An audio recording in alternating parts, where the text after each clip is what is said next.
Guys, ang gagamitin natin ngayon, remote, FPV goggles. Meron akong camera na with DVR, and then also the monitor para sa aking goggles. Ito yung antenna, battery. So dalawa po yan, may battery, individual yan. Ito yung nasa taas, para dito yan sa Firefly. Para dito yan yung maliit, para dito yan 3.4 lang yan, nandiyan sa loob. Din ito 7.4 para naman dito sa BTX natin, para kahit malayo na si SG Pro, hindi pa rin siya naglalag. Sinubukan ko hanggang 500.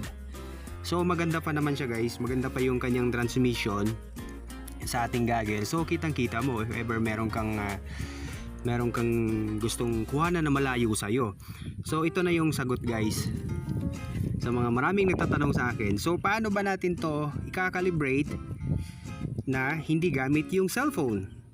First, una natin gawin guys, open lang natin to. So walang signal. Next, sunod naman natin gawin yung ating drone. Buksan lang natin guys.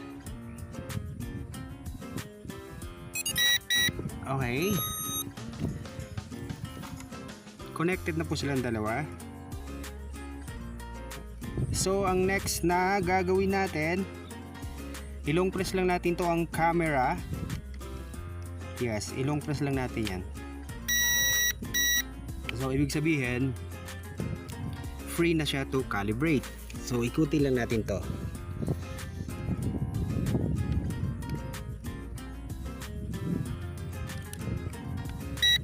Okay, nag-beep ulit, and then angat lang natin. Antayin lang natin mag-beep guys, ikot lang. Alright, nag-beep sa ulit. So next, yung ating gyro dito sa camera.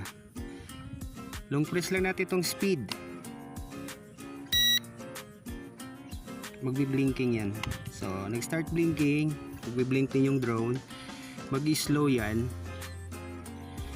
So ibig sabihin connected din siya.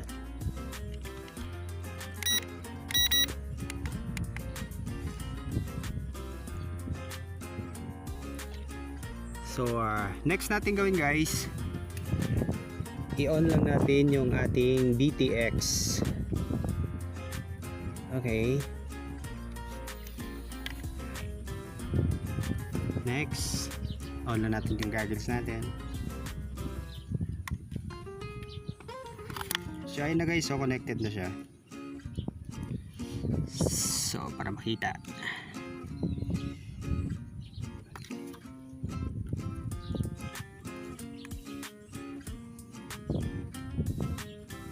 yan, nandun ako.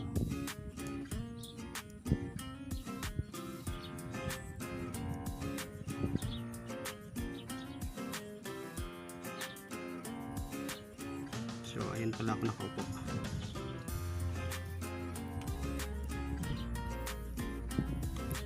And then next natin gagawin, dahil nakabukas na yung ating BTX, ito yung magiging monitor natin. Calibrate. So ikot.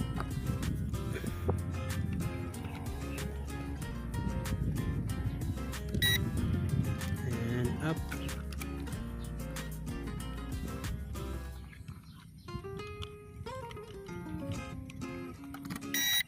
Okay. So natin siya makalibrate guys. Parang baliktad ako. Okay. Tapos na siya makalibrate. Check natin. Okay.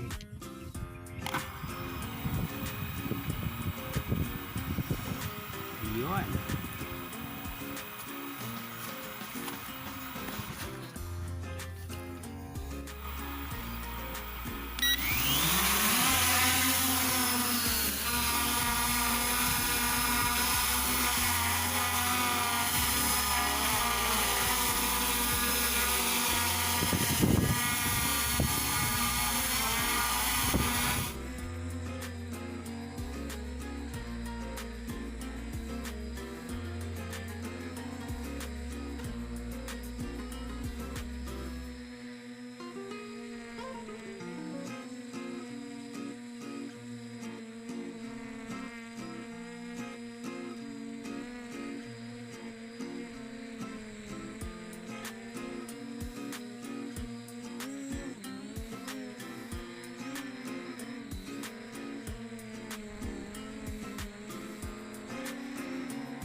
very successful yung ginawa nating test about dito kay ESG906 Pro.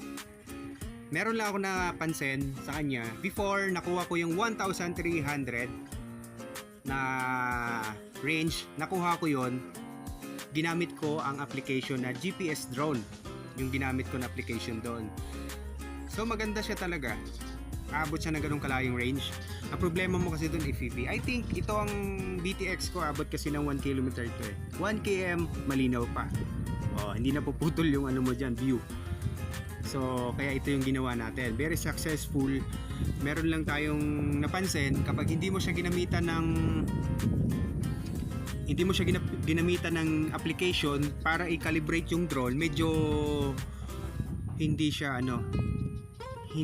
ganun kaganda. I think kulang yung rekado niya kumbaga. So kailangan natin guys i-calibrate natin through GPS drone application. Kasi tingin ko kumpleto siya dun eh. Yun kasi ang dapat. Kung hindi mo siya gagamitin, example, kinalibrate mo nga siya sa iyong GPS drone application, kinalibrate mo siya, no worry, wala namang problema dun eh. After mga 100 meter ka na, maglalak na kasi yun eh. Wala ka nang FPV doon. So ang gagawin mo doon, pabayaan mo lang yung cellphone mo, magpo-focus ka dito sa iyong goggles. Kasi parehas yan sila. Same lang yan silang dalawa. Kung anong nakikita dito, nakikita rin dito. Nare-record dito, pwede rin ako mag-record dito. Pwede rin ako mag-record sa aking DVR camera. So sa nakita ko guys, very successful. At saka kung meron kayong isa-shot, like for example, nandito kayo, isa-shot nyo doon, nasa 500 meter, 1,000 meter. Pwede. Kaso guys, sa problema ko guys, ganito. Huwag na natin tangkahin. Kasi alam na natin ang range nito eh, 1,000 km to. Alam na natin ang range nito. Pwede nga 2 km eh. Huwag nyo nang gawin. Kaya yun 2 km guys. Ang problema doon, kaya pa bang bumalik ng drone? Kasi alam nyo kung bakit guys. Ilan lang naman yung battery nito? 2,000. Ang battery nito guys, kaya niya na yan guys, ganun kalayo. Walang problema sa kanya. 2,800 mAh. So baka hindi na kakayanin ng drone mo. Baka hindi na siya makabalik guys. So yun din ang problema doon. Advice ko rin sa mga ibang nagtatanong sa akin, ba't kumaalok? I-advise ko rin sa mga nagtatanong sa akin guys, lalo na sa mga newbie, na kung mag-range test kayo guys, ganito gawin nyo guys ha. Ganyan ang lugar guys oh. Yung kaya nyo makita yung drone if ever bumagsak. Kasi guys, fly away, hindi magpa-fly away ang drone kapag calibrated and mode 2. Basta naka mode 2 guys, lalaban ako dyan. Basta naka mode 2 lang siya, hindi mawawala ang drone mo unless pinalipad mo ng mahigit 2 kilometro. Hindi naman talaga abot doon. Pero may mga paraan pa kasi, kaya pang abutin yon. Pero ang tanong lang kasi doon guys, kaya pa bumalik ng drone mo? Sayang yung drone nyo guys pagka gagawin nyo yan. So advice ko lang sa inyo guys, no need na paabutin mo pa ng 1,000. Kasi pagdating doon 1,000, i-RTH mo rin eh. So anong mangyayari? Alam na natin lahat guys ha. Ito, si ESG Pro kaya yan. 1,000 to 1,300, 1,500. Depende yan. No interference. Kaya niya yun. So ano pa ba ang patutunayan natin? Pagdating kasi doon, ito lang ang worry ko kasi guys. Itong palagi kong nakikita na pag nandoon na siya sa Malawi, RTH mo. So dinagay mo lang sa kapahamakan yung drone mo. Pag may nagtatanong sa akin mga newbie, sir, paano ba i-1 km? Madali lang. Pero advice ko sa iyo, wala ka ng FPV at saka delikado. Yun ang advice ko, friendly advice sa aking mga kaibigan na mga nagtatanong about this Pro. Kasi kaya naman talaga eh. Walang problema sa range, kayang-kaya niya. Kaya sabi ko sa kanila, wag nyo nang i-modify kung ang habol nyo lang naman ay view. Kasi guys, it's fun plus 300, okay na yan guys eh. May FPV ka pa eh, maganda pa naman eh. FPV niya maganda pa, malinaw, medyo lagi-lagi ng kaunti, pero i-edit nyo na lang. So ako kasi guys, pinapakita ko lang dito yung possible na pwede pa nating gawin. Medyo mahal nga lang kasi itong setup na to almost 2,000. 1,900 ko kasi nabili to eh, 900. So battery 700. Oh, tingnan guys, napakamahal. Goggles pa, mahal to. Ito na yung pinakamura na pwede nating bilhin, 2,500. ito. So mahal siya. So palagi ko sinasabi sa kanila na wag nyo na, hayaan nyo na guys. Kung ang habol nyo lang naman is view 100 to 300 meter, okay lang yun guys.